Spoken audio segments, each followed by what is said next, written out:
Je m'appelle David Gioc, j'ai 52 ans, marié et 3 enfants. Je suis professeur de gestion des ressources humaines et de management public au sein de l'Institut de hautes études en administration publique de l'Université de Lausanne en Suisse. Je fais de la recherche et des expertises et enseigne sur la GRH et le management public depuis 20 ans. Il existe bien entendu de nombreuses évolutions importantes ces 10-20 dernières années et il est impossible de les mentionner toutes. Je me concentrerai sur celles que je considère comme les plus importantes actuellement. La première est plutôt négative dans la mesure où de nombreuses recherches scientifiques ont pu démontrer que les maladies professionnelles sont en constante augmentation. Jusque dans les années 2000, les principales maladies professionnelles étaient d'ordre physique ou musculo-squelettique, notamment en lien avec des activités de travail physiquement pénibles ou difficiles et la répétition des gestes dans des situations ergonomiques parfois très défavorables. Ces maladies n'ont bien sûr pas disparu, malheureusement, mais elles sont aujourd'hui complétées par un développement inquiétant des maladies psychiques en lien avec le travail. On parle ici de burn-out, un mal-être physique et mental lié à une surcharge de travail, de bore-out, lié à un état d'ennui intense et d'insatisfaction au travail, ou encore de brown-out, lié à un manque d'énergie et une chute de tension correspondant à un manque d'intérêt profond pour les tâches de travail au quotidien. Ces maladies occasionnent des symptômes d'anxiété et de stress chez les salariés et finissent par avoir des conséquences désastreuses sur les psychés et sur les corps. Notons de plus que de larges enquêtes mondiales, dont celle menée par Gallup, entreprise de consultance bien connue, soulignent que le niveau d'engagement organisationnel des salariés a dramatiquement chuté. On parle d'une fourchette entre 15 et 25% de salariés pleinement engagés dans leur organisation, ce qui signifie que beaucoup d'autres salariés sont aujourd'hui clairement désengagés, voire résignés. Ces phénomènes questionnent clairement les pratiques de management et de gestion des ressources humaines qui sont en partie responsables de ces problématiques humaines. Nous assistons à un paradoxe. Jamais dans la presse, les magazines spécialisés ou encore dans la littérature scientifique, les thématiques de gestion des ressources humaines et du capital humain ont été autant abordées que ces dernières années. Alors qu'en parallèle, les dégâts humains des pratiques managériales sont considérables. Nous sommes ici face à un paradoxe qui s'explique en grande partie par le fait que les entreprises sont aujourd'hui plus intéressés par des vérités managériales largement idéologiques, mais peu par des faits empiriques scientifiquement fondés. Bien entendu, les raisons sont clairement multifactorielles. Cela dit, les raisons sont largement liées aux ambitions de notre capitalisme contemporain qui vise à pousser encore plus la rationalisation des ressources au sein des entreprises en vue de créer du profit. L'efficience productive constitue toujours et encore l'alpha et l'oméga de la plupart des entreprises. Il faut faire toujours plus de produits et fournir toujours plus de services avec moins de moyens financiers. Le taylorisme n'est pas dépassé, il vit toujours, il connaît même des jours heureux dans nos entreprises.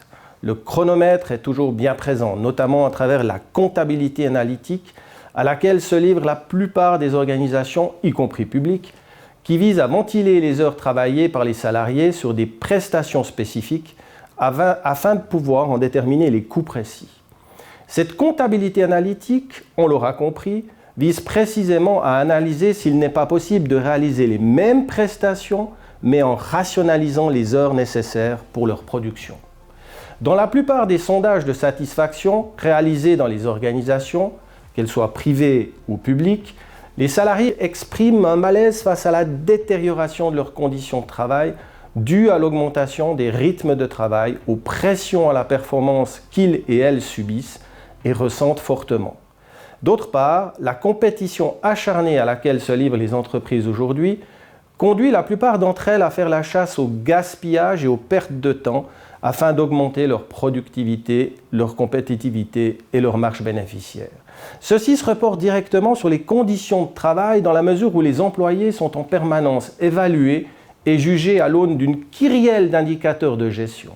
Cette instrumentation de gestion, paradoxalement, contribue à une bureaucratisation croissante des univers professionnels. Une bureaucratisation parfois telle que les professionnels passent toujours plus de temps à faire du reporting, à rendre des comptes à leur organisation en fonction des indicateurs de gestion, en lieu et place de réaliser ce pourquoi ils se sont engagés et ce pourquoi, au final, ils et elles estiment devoir être rémunérés leur job. Des enquêtes récentes ont démontré que dans les hôpitaux publics suisses, les médecins ne sont capables de consacrer que 30% de leur temps de travail à la consultation des patients. Finalement, que d'argent perdu. Et cet exemple n'est bien évidemment pas unique. De sorte que nous assistons aussi à une perte de sens dans le monde du travail. Les professionnels ne pouvant plus clairement faire le lien entre les missions de leur job ou poste de travail et les activités qu'ils ou elles mènent. Le parasitage symbolique des principes et outils de management contemporains est donc particulièrement important.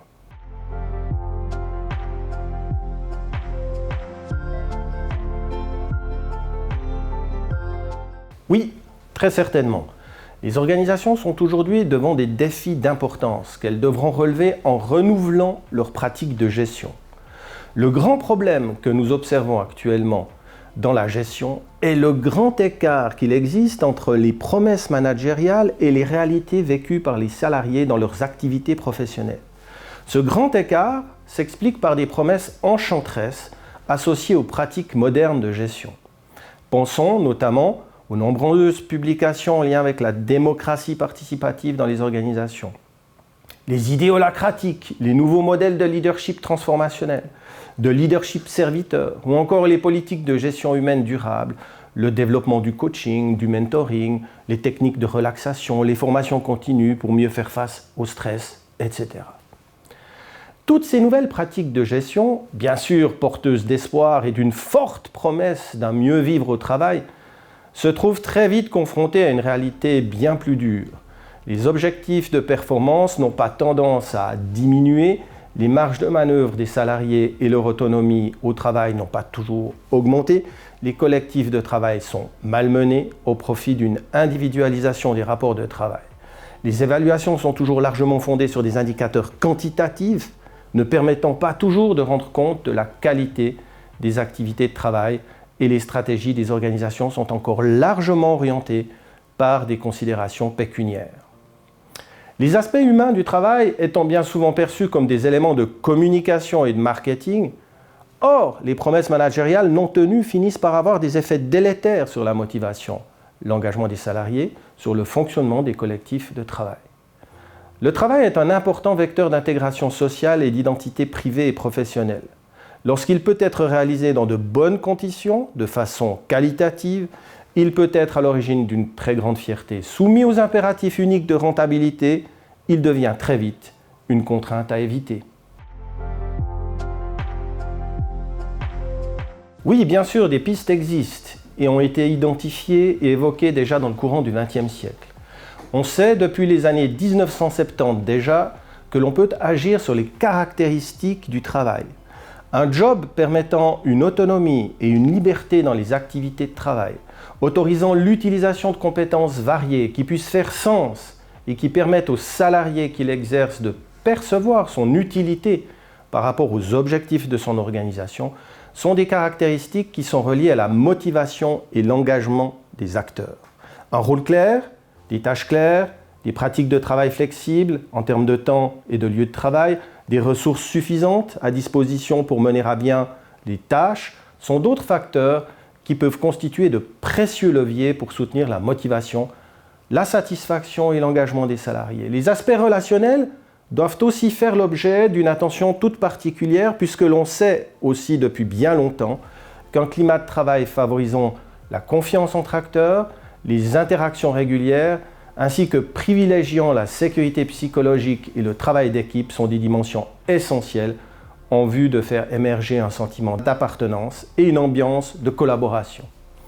En relevant ces différentes variables sur lesquelles les organisations peuvent avoir un impact, je me rends bien compte que je défonce des portes ouvertes, tant ces éléments sont déjà connus depuis de très longues années. Mais le plus fâcheux dans tout cela, c'est que même si ces leviers de la motivation, de l'engagement et du bien-être au travail sont connus depuis très longtemps, force est de constater qu'ils ne sont pas pleinement exploités, c'est le moins que l'on puisse dire dans nos organisations contemporaines. Ce que je viens de préciser nous a conduit un collectif d'amis, de scientifiques, de professionnels également, à publier l'année passée un ouvrage en l'honneur de notre ami et collègue le professeur Yves Emery, intitulé « Bien-être et performance au travail ». Ce livre reprend plusieurs des grandes thématiques que je viens d'évoquer dans cette interview. Il a un objectif de vulgarisation et souhaite attirer l'attention sur l'importance de développer des pratiques de management qui sont incontournables dans la régulation sociale des organisations, qui puissent tout à la fois prendre en compte les intérêts du collectif et de l'organisation, mais aussi le bien-être des salariés. Cela tombe plutôt bien dans la mesure où les études scientifiques à notre disposition soulignent que des salariés en bonne santé, motivés et engagés sont bien plus susceptibles d'atteindre leurs objectifs professionnels que leurs homologues en piètre forme physique et mentale, démotivés et résignés. Alors, chers managers, qu'attendons-nous pour nous inspirer des faits empiriques en vue de concevoir des pratiques et outils de gestion permettant des gains mutuels en termes de bien-être et de performance? Notons que notre ouvrage est libre d'accès et peut être téléchargé gratuitement sur le site www.epflpress.org.